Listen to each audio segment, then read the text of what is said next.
सगळे पदाधिकारी त्यांना या कार्यक्रमाच्या शुभेच्छा देतो। आज या कार्यक्रमाला पहिल्यांदाच येण्याचा योग आला। सन्मान्य केसरकर साहेबांनी फार प्रेमाने मला इथे बोलवलं आणि सावंतवाडी महोत्सव, सावंतवाडी पर्यटन महोत्सव हा पहिल्यांदाच मला बघण्याचा योग आला। त्याबद्दल मी त्यांचे मनापासून आभार व्यक्त करतो। या कार्यक्रमाला येत असताना आणि उद्घाटन झाल्यानंतर सगळं बघत असताना केसरकर साहेब, आपण जी ही परंपरा सुरू केली, संजू परब तुम्हाला त्या संकल्पनेच्या मागची जी भूमिका आहे ती तुम्हाला पुढे घेऊन जायचंय। केसरकर साहेबांनी अनेक गोष्टी या मतदारसंघात सुरू केल्या। ते ज्या खात्याचे मंत्री होते, म्हणजे मला जी माहिती आहे ती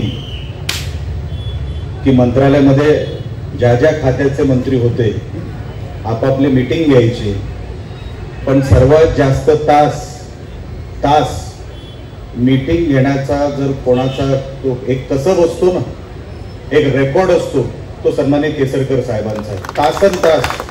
म्हणजे मला माहिती आहे चिपी विमानतळावर मी विमानाने मुंबईला जात होतो आणि केसरकर साहेब त्याच विमानाने मीटिंग घेण्यासाठी चिपी विमानतळावर थांबले, मीटिंग घेतली अधिकाऱ्यांबरोबर सगळी तिकडच्या वरच्या हॉलमध्ये आणि त्याच परत विमानाने मुंबईला गेले।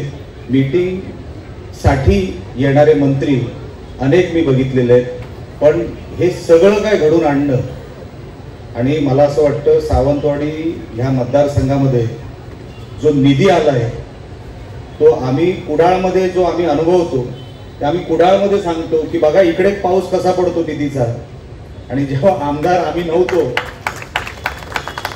हे याला कौशल्य लागतं, हे सगळ्यांना जमत नसतं। लक्षात ठेवा, ते मंत्रालय जे असतं ना ते 288 आमदारांचं मतदारसंघ असतो आणि मंत्री अनेक असतात आणि त्या मंत्र्यांमध्ये आपला हा विकास निधी आपल्या जिल्ह्यासाठी आणणं, सिंधुरत्नच्या माध्यमातून पण साहेबांनी जे काम केलं, अनेक गावाचे ट्रान्सफॉर्मर गेले ना, अनेक गावांना माहिती सुद्धा नाही, ते ह्या साहेबांमुळे मिळालेले आहेत। त्या गावागावात जे काय पोहोचले ते ह्या साहेबांनी दिलेले आहेत। अशी अनेक कामं केसरकर साहेबांनी त्यांच्या कार्यकाळात केली।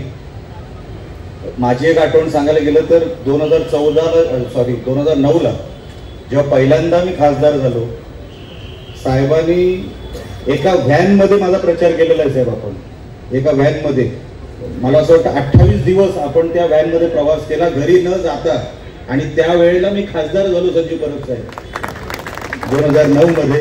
म्हणून साहेब मनापासून मी आपला आभार व्यक्त करतो। आपण मला इथे बोलवलं, रोटरी आणि सगळ्या इनर सर्कलच्या सगळ्या पदाधिकाऱ्यांचे मी आभार व्यक्त करतो। अतिशय दिमागदार हा सोहळा आपण इकडे साजरा करता, दरवर्षी साजरा करता। इथून पुढे जर माझा कुठे खारीचा वाटा आपल्याला वाटलं की इथे निलेश राणेचा पण खारीचा वाटा इथे आम्हाला मिळावा, साहेब हक्काने कधीही सांगा, मी तुमच्या बरोबर आहे। आपण एका जिल्ह्यातले आहोत, कधीही आपण सांगावं, मी तुमच्या बरोबर आहे। परत एकदा केसरकर साहेब आपले आभार व्यक्त करतो आणि इथे सगळ्या जमलेल्या लोकांचे आभार व्यक्त करून इथेच थांबतो। जय हिंद, जय महाराष्ट्र।